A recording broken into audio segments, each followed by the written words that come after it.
what's cracking, cuz? And here we go inside the institute.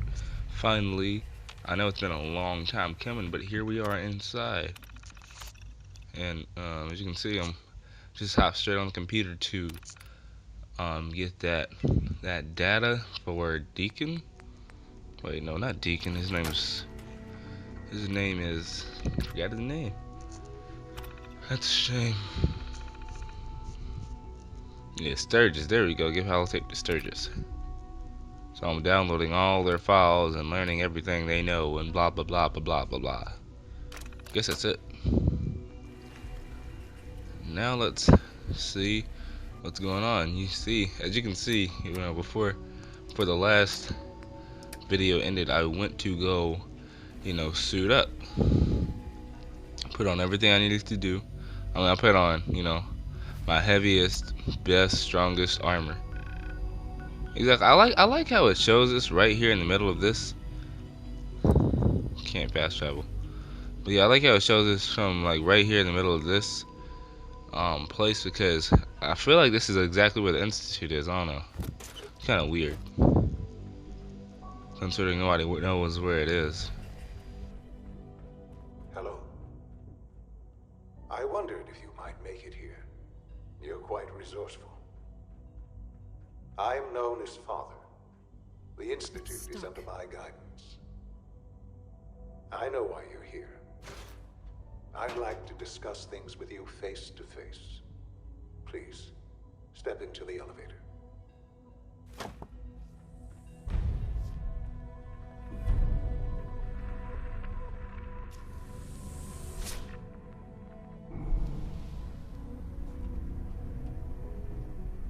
I can only imagine what you've heard, what you think of us.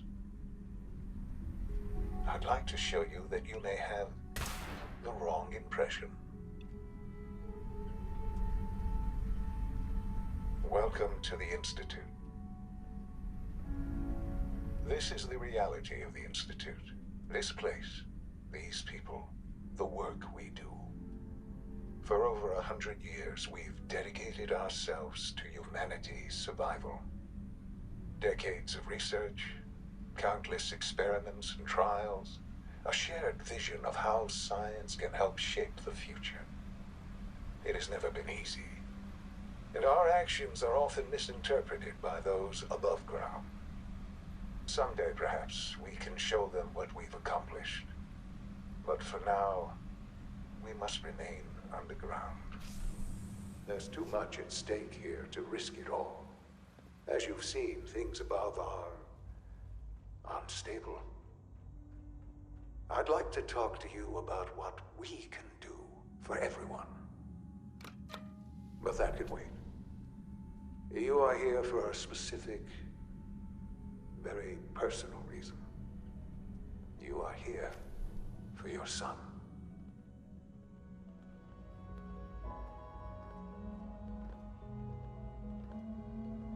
Jammed.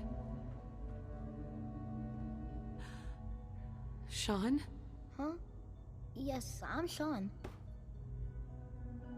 Sean? Oh my god. It's really you. Who are you? Sean, it's me. I'm your mom. Father, what's going on? What's happening? Sean, are you okay? You're not hurt, are you? What's going on? Father? Father! Shh. It'll be okay, Sean. Mommy's here now. I don't know you. Go away. Father! Father, help me! There's someone here. Help me! Who Father? is Father? Father, help me! Where is he? He's trying to take me! Father? Father, help me!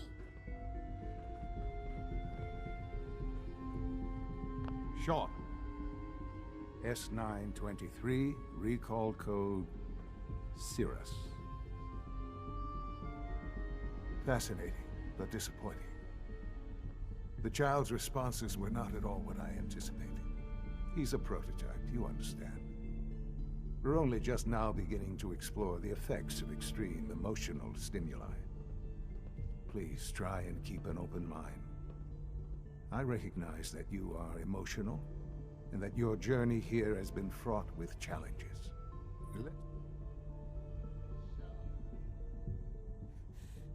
Give me Sean. The real Sean. Right now! I know. I know. You've gone... I want answers, asshole. Now! Under the circumstances, I will forgive your vulgarity, but I need you to realize that this situation is far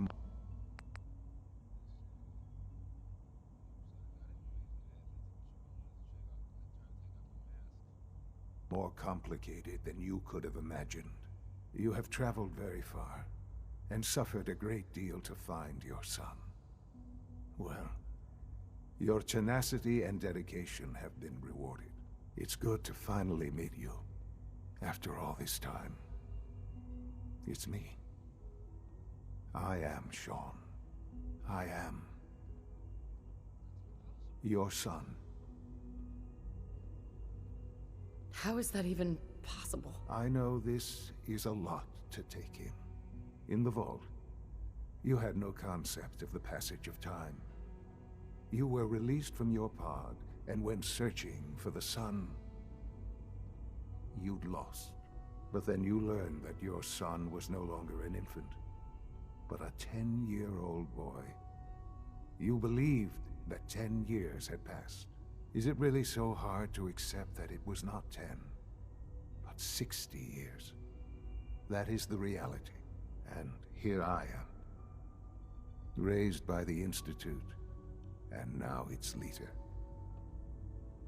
But why? Why take a child?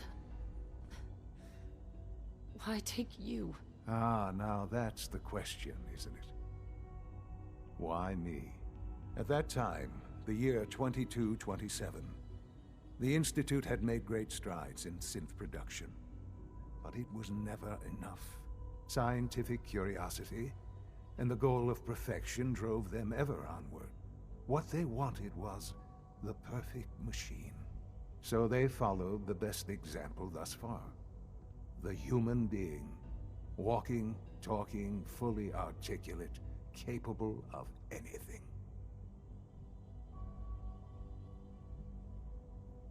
Human synths? Really? Human-like synths. A great distinction.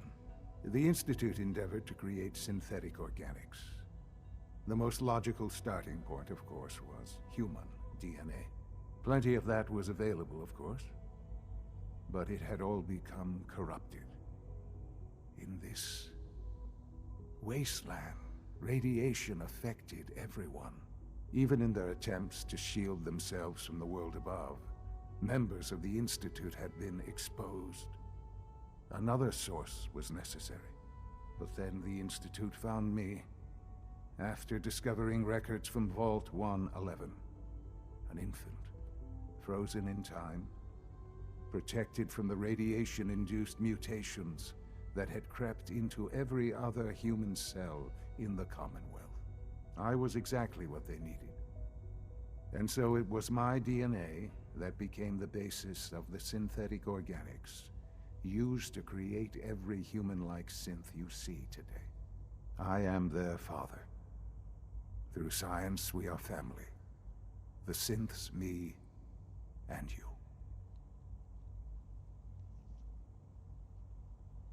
Sean. It's really you. It really is. I know you must have questions. Please. Anything I can do to help you understand. Kellogg. He worked for you? Kellogg. He was an Institute asset long before I arrived here. It wasn't until I became director that I learned of all the things he'd done. What kind of man he was. He was a murderer. He killed your father. Believe me, I am well aware of the atrocities Kellogg committed. I suspect there are many more we'll never know of. The Institute took advantage of Kellogg's vicious nature. I will freely admit that. Institute technology prolonged his life, and his usefulness far beyond any normal human lifespan. He never failed the Institute, but his cruelty became more apparent with every completed objective. I won't lie. It's no coincidence your path crossed his. It seemed a fitting way to allow you, us, to have some amount of revenge. What else can I say to ease your mind? Your father. He never got to see you grow up. Yes. What happened to him was... I've gone over the records of the incident, of course. It seems what happened to him was an unfortunate bit of collateral damage. For many years, I never questioned who my parents were.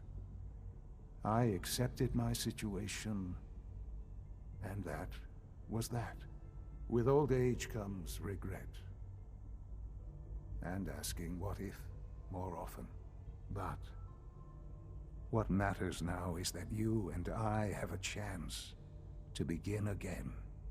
What else can I say to ease your mind?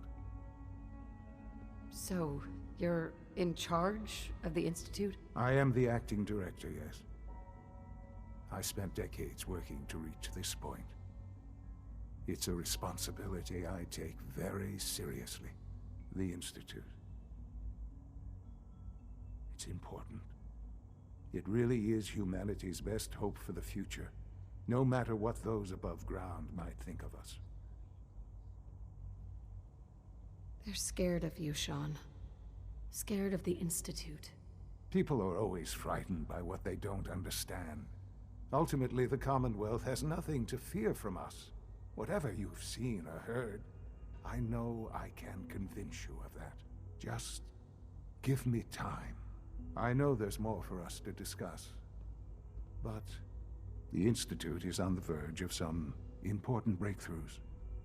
Your presence would be appreciated as we approach them. I've been a part of something amazing here. I've helped to build a life for myself and the people of the Institute. And now, after all these years, you have an opportunity to help with that. Doesn't that intrigue you? Isn't that what you want? You want me to stay here, in the Institute? Yes, that is what I propose. Is it so hard to imagine? The Institute can provide a better life than anything above ground. You've been in the Commonwealth. You've seen what it's like. I assure you that you are better off with us. I don't know what to do. I realize that. It's why I'm trying to help you. I hope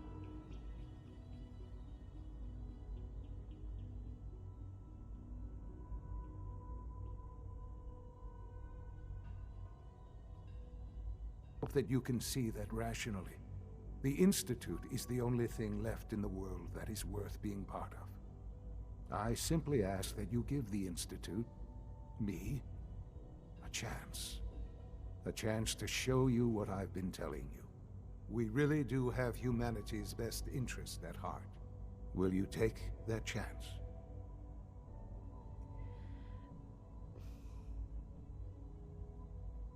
All right. Thank you. The Institute is now your home, as much as it is mine. Please take some time, get to know it. Meet the people you'll be working with. You'll want to introduce yourself to the division heads.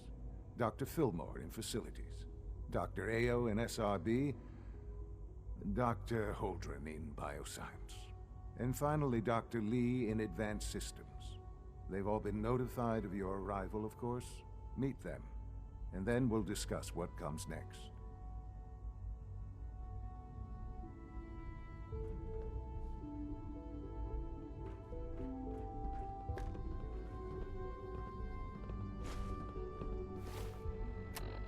Excuse me, Doctor. That's the third primary drive breakdown this month.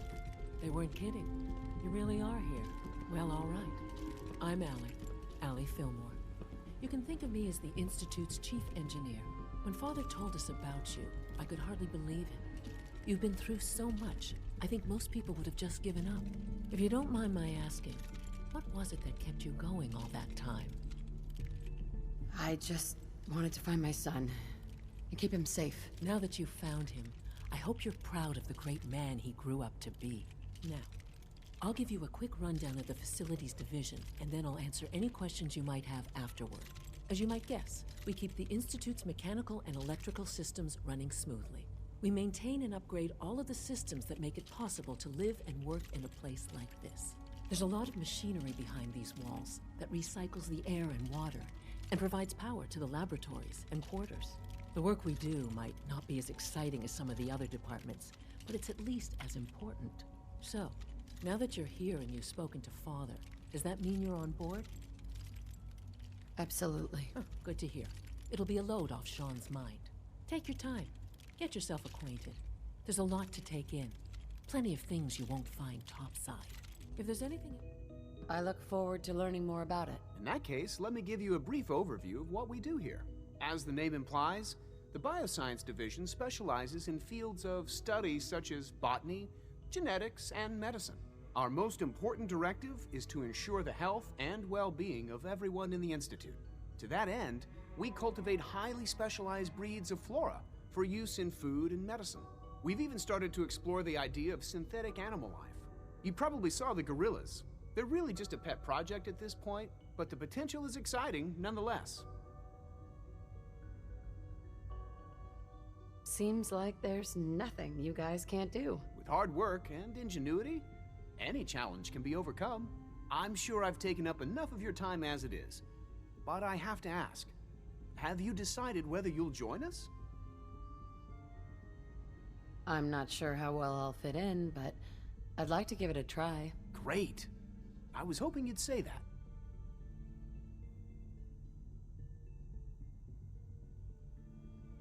To take the Hi, Doc. synthescapes more seriously.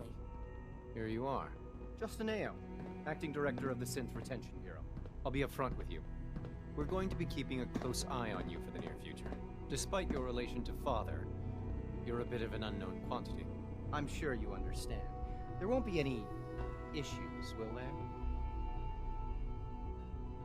No problems here. Good to hear. Now, Father has asked that I provide you with a brief overview of the Synth Retention Bureau. Our primary responsibility is the recovery of escaped synths that are hiding among the human population on the surface.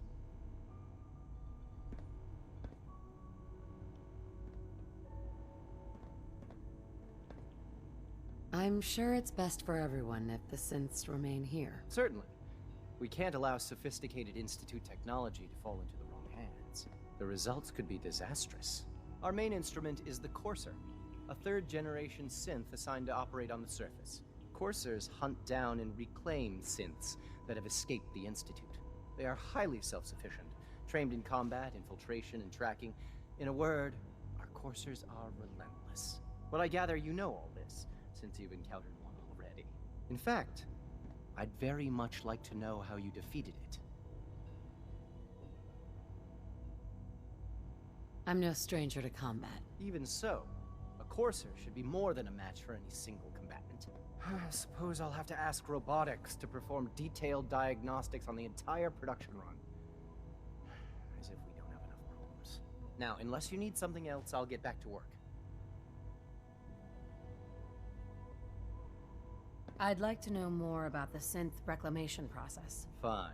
Once a Courser has located a rogue synth, it uses that synth's recall code to wipe its memories and render it inert. We then begin the delicate process of restoring the neural pathways to their original configuration. In those cases where the procedure is successful, the synth returns to duty with no memory of its time on the surface. All too often, we're unable to repair the damage and are forced to dispose of the unit entirely. Alright, well that's it. I'll see you guys later. Make sure you check the description. And I'll see you guys next week. Deuces.